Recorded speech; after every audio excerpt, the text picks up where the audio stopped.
その日、人類は思い出した。奴らに支配されていた恐怖。鳥かごの中に囚われていた屈辱。 도쿄 도심 23구 중 하나인 메구로구. 시부야구와 미나토구에 붙어있는 덕에 도심과 굉장히 가까워서 인기가 많은 곳이죠. 구 자체에도 메구로강을 앞세운 나카메구로나 가쿠게에다이, 지우가오카 등 감각적인 스팟들이 굉장히 많은데요. 그 중에서도 단연 유명한 메구로구의 보물이 있다면 바로 세계에 6개만 있다는 스타벅스 리저브 로스터리일 것입니다. 때문에 예전에 나카메구로 편에서도 가장 먼저 소개드렸었죠. 그런데 이와 멀지 않은 곳에 메구로구의 바이브와는 조금 이질적인 거대한 벽이 세워져 있습니다. 게다가 마치 무언가를 보호하기라도 하듯 원형으로 둘러져 있는데요. 이러니까 지하실에 가면 어떤 비밀이라도 숨겨져 있을 것만 같죠? 실제로 이곳은 인류의 미래에 있어서 굉장히 중요한 개념을 품고 있는 장소라고 하는데요. 오늘 소개할 곳은 바로 도쿄 메구로구 오오하시에 있는 다소 특이한 형태의 도시공원 메구로 스카이 가든이 되겠습니다. 이 정체불명의 공원, 실은 스타벅스 리저브 로스터리에서 고가도로를 지나 그리 멀지 않은 주택가에 위치해 있습니다. 높이가 대략 35m로 굉장한 압박감을 자랑하는 데다 그 육중한 콘크리트 사이론 창문 하나 뚫려 있지 않으니 보자마자 이게 과연 뭔 건물인가 싶은 생각부터 드는데요. 옹벽 위로 살짝 보이는 나무의 윗둥이, 그나마 이 안에 공원이 있음을 암시하고 있을 뿐이죠. 안으로 들어오면 더욱 가관인데요. 이거 제가 괜히 진격의 거인을 끌어온 게 아니에요. 정말 사방이 거대한 벽으로 둘러싸여 있는 모습을 확인할 수 있습니다.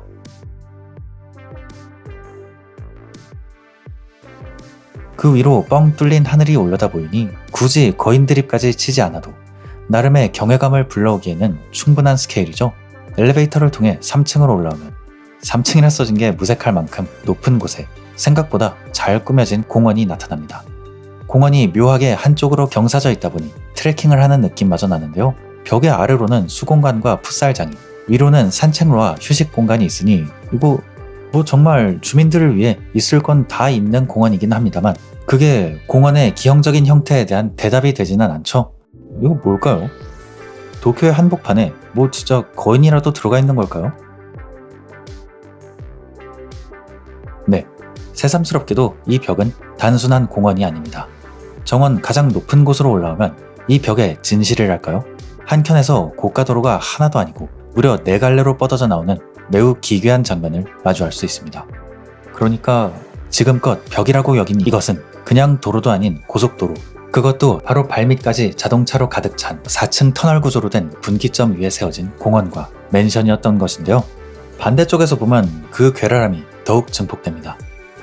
보기만 해도 갑자기 정맥이 꼬이는 듯한 불편함이 느껴진달까요? 언뜻 보면 마구잡이로 지어진 느낌을 자아내지만 사실 도쿄의 운전자들에게는, 그리고 이 근방의 주민들에게는 없어서는 안 될 소중한 분기점이기도 합니다. 공원 양옆의 고층 맨션 프리즘 타워와 크로스에어 타워 역시 오하시 분기점의 재개발과 함께 건설되어 각각 2009년, 2013년에 준공된 곳인데요. 공원이 각각의 맨션과 이어지는 통로 역할도 수행하고 있으니 전체적으로 보면 고속도로 분기점을 품은 아파트 단지라고 봐도 무방한데요. 오른쪽의 크로스에어 타워의 저층부에는 메구로구의 주민센터와 마트, 카페, 도서관 등의 근생시설이 같이 들어가 있으며 특히 프리즘 타워 주변에는 작은 유기농 텃밭까지 가꾸고 있는 모습을 볼 수 있는데요. 맨션 내에 텃밭과 포도 덩굴을 관리하는 커뮤니티가 있으며 포도로 와인까지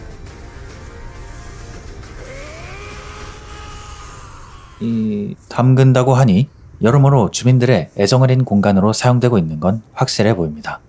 일반적으로 고속도로 분기점이 소음과 매연 때문에 기피시설로 여겨지는 것과는 대조적이죠.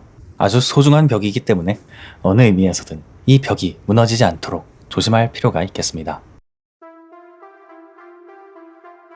도대체 이런 벽이 어떻게 도쿄의 한복판에 세워질 수 있었을까요? 이곳의 탄생 배경은 앞서 지나친 고가도로와도 관련이 있는데요. 지역 간 단절 해소와 환경 개선 등을 이유로 서울이 21세기 들어 고가도로를 열심히 철거해온 반면 도쿄는 그러하지 못했습니다. 때문에 고가차도와 주거지가 밀착된 모습은 도쿄에서 굉장히 익숙한 풍경이며 그로 인한 지역 분단 및 소음 공해는 일본에서 아직까지도 자주 거론되는 문제점이기도 하죠.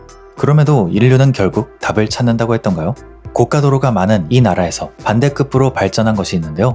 바로 도로 위로 혹은 아래로 건물을 지어 올릴 수 있게 되었다는 것입니다. 사실 도로 위에 세워진 공원은 오늘날 그렇게까지 특별할 건 없습니다.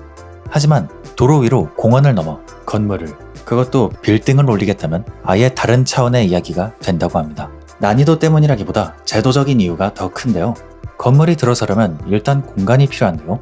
당연한 얘기지만 우리가 사는 공간은 가로 세로 높이의 3차원으로 이루어져 있잖아요. 그러나 기존의 도로 체계는 마치 지도를 통해 보는 것처럼 2차원으로만 형성되어 있었습니다.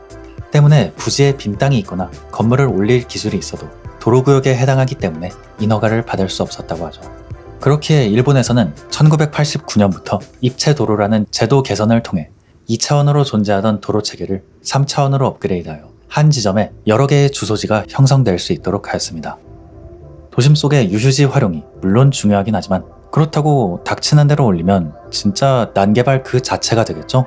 그렇기에 이곳 메구로 스카이 가든처럼 도로 정비 촉진, 합리적인 토지 이용이라고 판단될 경우에만, 그리고 도로의 신설 혹은 개축 시에만 건물을 올릴 수 있도록 한다는 조건을 달아서 무분별한 개발에 대한 억제 대책도 마련되었는데요. 이렇게 제도가 여러 차례 개정되어 2014년에는 기존의 도로에도 적용할 수 있도록 개정되었다고 합니다.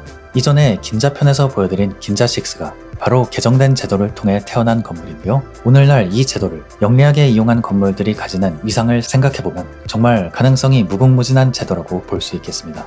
때문에 한국에서도 해외 사례들을 면밀히 참고해서 신중하게 계획을 수립 중이라고 하는데요. 말씀드린 것처럼 이미 도로 위 공원은 활발히 진행되고 있죠. 지하와 지상에 따라 도로명 주소가 다르게 적용되는 구간도 이미 있고, 고속도로 위로 올린 멋진 휴게소도 존재하고요. 간선도로 위로 아파트를 올릴 뻔도 했습니다.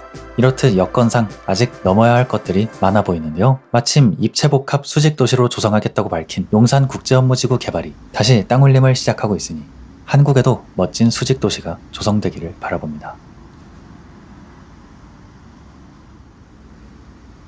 지금까지 도쿄 메구로구에 위치한 메구로 스카이 가든을 구경해 보았습니다.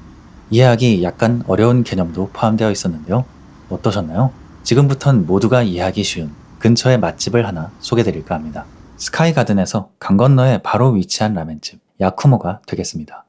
2024년 일본 내 한 라멘 어워드에서 실버 메달을 받은 곳으로, 더구나 다른 거에 비하면 비주류 픽이라 할 수 있는 완탕면을 주력으로 해냈다고 하니 더욱 의미 있지 않나 싶은데요. 저는 슴슴한 걸 좋아하는지라 쇼유 베이스는 선호하지 않는 편인데 여기는 간이 두 종류로 나뉘어져 있어서 더욱 만족스러웠습니다. 그 와중에 이 완탕의 퀄리티가 저는 정말 맛있게 먹었는데요. 훗날 다시 방문해서 새우 완탕면을 한 번 더 먹어보고 싶다는 생각이 들 정도로 새우 완탕이 특히나 맛있으니 여러분도 꼭 한번 방문해 보시면 좋을 것 같습니다. 이 근처까지 오셨는데 맛있는 거라도 먹지 않으면 손해잖아요. 네, 이번에 준비한 영상은 여기까지입니다. 다음 영상 또한 입체도로 제도를 통해 지어진 아주 유명한 곳을 다룰 예정입니다. 입체도로 제도에 관해 제가 미처 놓친 부분이 있다면 댓글로 공유해 주시면 정말 감사드리겠습니다. 끝까지 봐주신 모든 분들께 정말 감사드립니다. 또 오겠습니다.